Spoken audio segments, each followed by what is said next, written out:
Welcome once again. जैसा कि हम जानते हैं प्रीलिम्स ओवर हुआ है अभी और मेंस की तैयारी में लोग लग चुके हैं अपनी। भले ही बॉर्डर लाइन पे जो भी हों, लेकिन आई थिंक मेंस की तैयारी शुरू कर देनी चाहिए क्योंकि अब टाइम नहीं बचा है। 89 डेज़ था, 3-4 दिन वैसे ही निकल चुके हैं। तो अपनी तैयारी में जुट जाओ बिना कुछ कहे, बिना कुछ सोचे। और तैयारी की बात करते हैं तो अपना ऑप्शनल सब्जेक्ट जिसका भी अभी इनकम्प्लीट रह रहा हो वो प्रिपेयर करो एज सुन एज पॉसिबल। और जीएस पेपर्स की बात करते हैं तो there are 4 GS papers, I think those are papering well known. तो बात करते हैं अपने पेपर 1 की, history, geography and society. These are the 3 major areas. तो अब इसके अंदर बात करते हैं हम। तो हिस्ट्री की बात करें तो वर्ल्ड हिस्ट्री से भी क्वेश्चन 1-2 आते हैं हर साल, तो उस पर भी फोकस करना चाहिए। उसके लिए ना कोई लेक्चर वगैरह ना देखें अब, क्योंकि टाइम इतना है नहीं हमारे पास। तो एक कोई बुक जो कि वर्ल्ड हिस्ट्री के लिए बेस्ट हो अपने हिसाब से देखें। मैग्रो हिल की भी कोई आती है आई थिंक, उसको देख के। और बात करते हैं मॉडर्न हिस्ट्री की, तो स्पेक्ट्रम से जो भी पॉइंट्स सोशल रिलीजियस मूवमेंट्स के हैं, देखो एडवेंट ऑफ यूरोपियन से तो क्वेश्चन नहीं आने हैं क्योंकि वो शुरुआत का फेज था। हाँ, डेक्लाइन ऑफ मुगल से स्टार्ट हो जाता है हमारा मेंस का फेज, तो उसके लिए जरूर करें। इंपॉर्टेंट पर्सनालिटीज़ वो भी बहुत बहुत इंपॉर्टेंट है, तो क्योंकि एक्सप्लिसिटली मेंशन है हमारे मेंस के सिलेबस में हिस्ट्री के लिए। और हिस्ट्री में एंशियंट मिडिवल से मैं देख पा रहा हूँ 1-2 साल से, इसमें आर्ट एंड कल्चर को मिक्सअप करते हुए क्वेश्चन पूछे जा रहे हैं। तो I think art and culture को एक बार गो थ्रू करना बहुत ज़रूरी है मेंस के लिए। और बात करते हैं अपने ज्योग्राफी सेक्शंस की, तो उसमें क्या है कि ज्योग्राफी में आई थिंक 250 नंबर का पेपर है, तो उसमें से 80-90 मार्क्स का ज्योग्राफी से आएगा। तो तैयार रहिए उस हिसाब से कि कोई ऐसी प्रॉब्लम ना आए।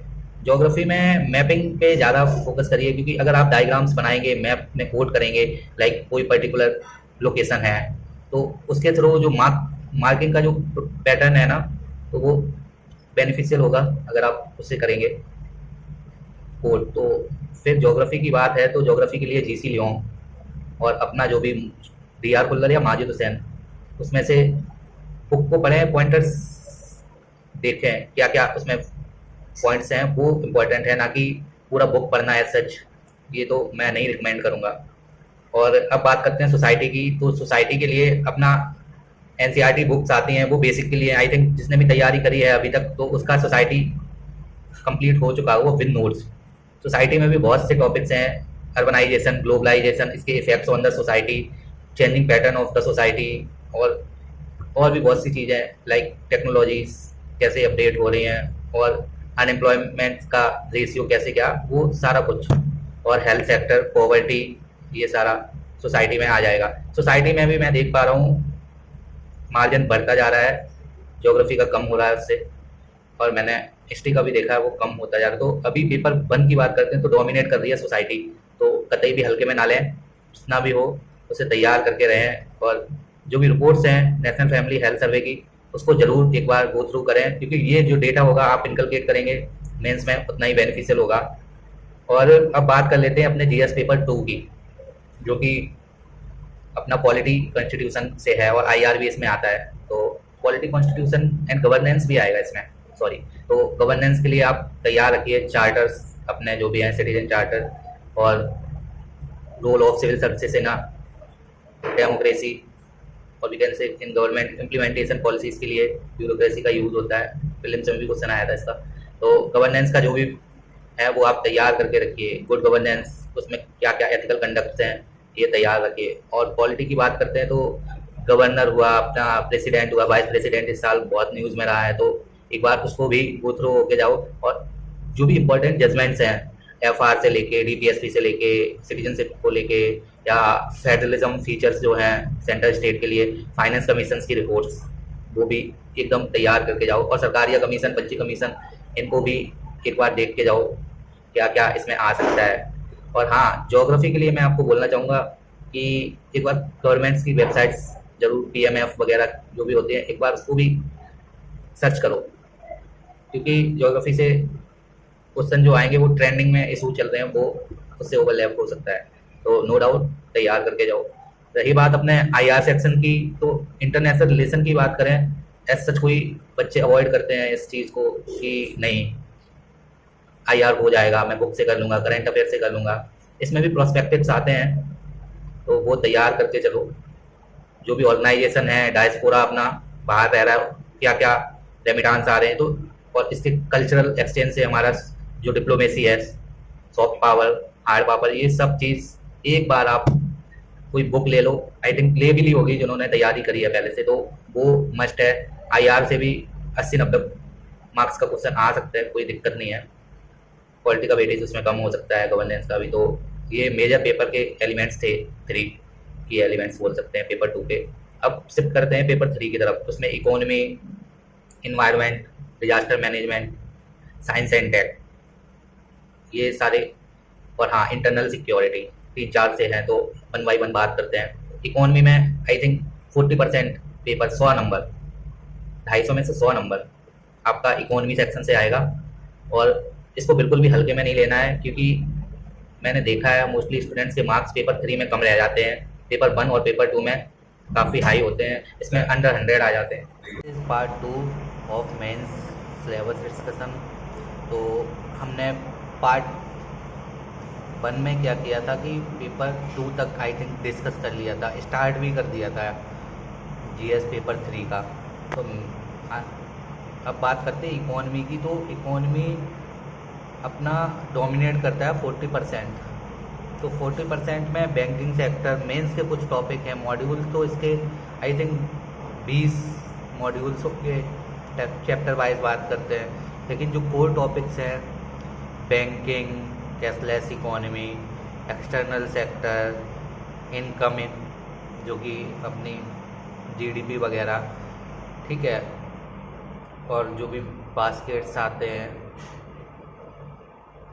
होलसेल प्राइस वाले, इन्फ्लेशन, अनएम्प्लॉयमेंट, तो ये कुछ टॉपिक्स हैं मेंस के लिए। और हाँ इंफ्रास्ट्रक्चर और एग्रीकल्चर, इनका वेटेज बहुत ज़्यादा है, बजट को भी एक बार देख के जाना है। तो इससे आप आंसर जब क्रिएट करोगे ना, तो वो ज़्यादा फ्रूटफुल होगा आपके लिए, क्योंकि जो भी आंसर करोगे तो इसे एक रेफरेंस देना पड़ेगा अपना इकोनॉमिक सर्वे और गवर्नमेंट बजट से, ठीक है। तो इकोनॉमी में क्या है, जितना आप करंट अफेयर्स को इनकलकेट करेंगे, मार्क्स बूस्ट उसी से हो जाएंगे। और अब बात करते हैं दूसरे सेक्शन की। तो इंटरनल सिक्योरिटी के लिए मैग्रो हिल की बुक भी आती है। मेरे तो विजन आईएएस के नोट्स हैं, तो मैंने उसी से तैयारी करनी है। और बात करते हैं डिजास्टर मैनेजमेंट की, तो उसके कहीं ना कहीं 2-4 लेक्चर आप देख लो डिजास्टर मैनेजमेंट के लिए, तो वो ऑलमोस्ट कवर कर लेंगे। इन्वायरमेंट का वेटेज नो डाउट बहुत अच्छा होता है, इकोनॉमी के बाद इन्वायरमेंट को प्रेफरेंस मिलती है पेपर 3 में, तो उसको तैयार करो। उसके लिए शंकर आईएएस की बुक आती है, वो बस पढ़ो, गो थ्रू करो, अपने नोट्स खुद बनाओ और ट्राई करो जो भी अपने पॉल्यूशन से रिलेटेड एक्ट हैं और जो भी कन्वेंशंस वगैरह होती हैं, तो उनका जो भी डेटा आएगा उसको एक बार जॉट डाउन करो किसी भी पेज पे, और हो सके कोटेशन बेस्ड स्टार्ट करो, फिर उसे प्रेजेंटेशन में अच्छे से करो लिखते टाइम, तो वो ज़्यादा फ्रूटफुल होगा। और बात करते हैं हमारे पेपर 4 की, ह्यूमन एंड इंटरफेरेंस, सॉरी ये तो सब टॉपिक है। एथिक्स जीएस पेपर 4 में एथिक्स, और इसमें केस स्टडीज़ भी आती हैं आई थिंक 125 की, और 125 का ऊपर का जो सेक्शन होता है ए, उसमें थ्योरी आती है। तो उसमें foundational values of civil services और ह्यूमन इंटरफेरेंस, उसकी वैल्यूज़ और भी सारा सब टॉपिक्स हैं। तो एक बार वो कवर करो, क्योंकि आपने मेंस की तैयारी प्री से पहले कर ली होगी आई होप, तो सारे नोट्स सभी बने हुए हैं। बस एक बार मैं रिकॉल करा रहा हूँ इस चीज़ से क्या क्या सिलेबस है, क्योंकि प्री फेज में थे तो हम लोग कहीं ना कहीं कनेक्शन मेंस से छूटा हुआ है 3-4 महीने से। और मेंस के लिए अगर आप क्लास करना चाहते हैं केस स्टडीज़ के लिए तो उसके लिए ज़रूर जाओ, क्योंकि केस स्टडीज़ जो भी होंगी करंट रिलेटेड आएंगी, जो भी चीज़ें हैं, तो उसके लिए इंस्टीट्यूट आप ज्वाइन कर सकते हो कोई भी।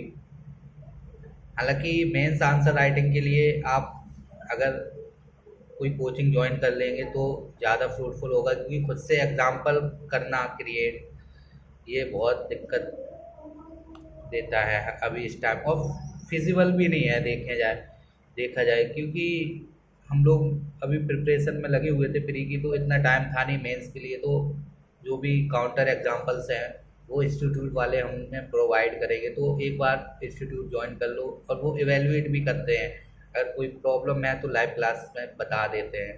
तो ये सारा हो गया हमारा अप टू पेपर 4।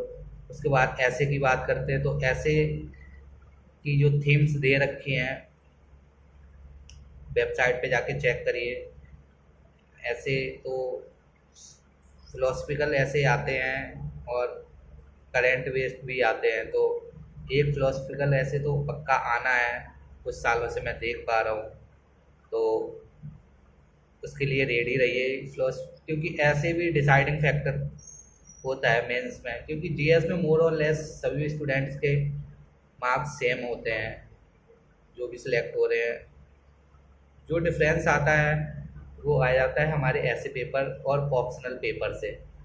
तो ऑप्शनल जिसका जो भी हो एक बार फिर से तैयारी करे, दोबारा से रिवाइज करे। अगर जिसका कंप्लीट नहीं है तो वो इंस्टीट्यूट ज्वाइन करके पूरा ऑप्शनल पहले फिनिश करे, क्योंकि टाइम है नहीं। आई थिंक 85 डेज बचे हुए हैं, उसमें भी आंसर राइटिंग करनी है, सारा एक बार रिवाइज करना है। तो बिल्कुल भी देरी ना करें, भले ही आप बॉर्डर पे हो या ना हो। अगर नहीं भी हो रहा है प्री, तो नेक्स्ट टाइम अभी आने वाला है फिर से 24 मई को 2026 में। सपोज़ आपने मेंस की तैयारी नहीं करी दिसंबर तक, फिर आ जाएगा, फिर उसी ट्रैप में फंस जाओगे। इससे बेटर है कि अभी मेंस की तैयारी करो, अपना आंसर राइटिंग एकदम तैयार करके रखो, ताकि जो प्रीलिम्स के बाद जो प्रेशर होता है उससे बच के रहो इसमें। क्योंकि आपको पता होगा मेरी मेंस की तैयारी है, आंसर राइटिंग आपने लिखे हुए हैं, तो इसके लिए आपको परेशान नहीं होना पड़ेगा। और ऑप्शनल की बात करते हैं तो ऑप्शनल सबसे बड़ा की फैक्टर है, क्योंकि ऑप्शनल ही डिसाइड करता है आपकी रैंक कितनी आएगी या आपका सिलेक्शन कहाँ होगा। क्योंकि मेंस में हम लोग जीएस में मुश्किल से 450 तक पहुँचते हैं आउट ऑफ 1000। ऑप्शनल 250 मार्क्स के 500 नंबर के हैं, तो उसमें लोग 300 तक स्कोर करते हैं, इवन एवब भी करते हैं 350 तक। अच्छा स्कोर 300 280 के ऊपर अच्छा स्कोर होता है दोनों पेपर में मिला के। तो उसको प्रिपेयर करो अच्छे से, क्योंकि असली कंपटीशन तो हमारा ऑप्शनल वालों से ही है। क्योंकि जीएस और ऐसे में तो सब अपना करते हैं, ऑप्शनल मेन डिसाइड करता है रोल की कौन सिलेक्ट होगा कौन नहीं होगा। और ऑप्शनल के लिए जितने भी एग्जाम्पल न्यूज़ में होंगे वो न्यू एग्जाम्पल आप कोट करोगे तो मार्क्स इनहेंस होने के चांस ज़्यादा है। और लैंग्वेज पेपर के लिए बात करते, देखो कोई पढ़ता है नहीं लैंग्वेज पेपर को, इंग्लिश को। वो सोचते हैं क्योंकि हमने अपना एकेडमिक में पढ़ा हुआ है, ठीक है, तो उसी से हो जाएगा। तो प्लीज़ इसको हल्के में मत लो। लैंग्वेज पेपर में भी बच्चे बाहर एलिमिनेट होते हैं, तो एक बार उसको भी करो तैयार। हो सकता है मॉक वगैरह दो मेंस के, तो लैंग्वेज पेपर को भी अवॉइड नहीं कर सकते बिल्कुल भी, क्योंकि इसमें भी बच्चे फेल होते हैं। ऑल्दो 25% मार्क्स का क्राइटेरिया है, तो लैंग्वेज पेपर भी क्रूशियल रोल प्ले करता है सिलेक्शन में। अगर नहीं होगा तो आपकी मेंस की कॉपी भी नहीं चेक होती है, सुना है, तो उसको भी करो। और हाँ, अगर कोई भी प्रॉब्लम फेस कर रहे हो राइटिंग आंसर राइटिंग के लिए, तो एक बार इंस्टीट्यूट वालों से मेंटरशिप प्रोग्राम परचेज कर लो। रीज़न है कि हमें क्या प्रॉब्लम आ रही है, ये अगर हम खुद ही इवैल्यूएट करेंगे तो कोई फ़ायदा नहीं है उस चीज़ का। अगर कोई मेंटर होगा, वो हमें गाइड करेगा, तो ज़्यादा चीज़ें ईज़ी होंगी हमारे लिए। बाकी मैं आपकी हेल्प के लिए तैयार हूँ आगे फर्दर जर्नी के लिए, और चीज़ें अगर सही रही तो मैं आगे टीचिंग का भी सोच रहा हूँ, अपना बोर्ड वगैरह लेके स्टूडियो सेटअप करके। तो आप लोग इस चैनल को जितना हो सकता है शेयर करो, सब्सक्राइब के लिए बोलो, और कांटेक्ट में रहो आगे यूपीएससी प्रिपरेशन के लिए। Bye, take care all of you.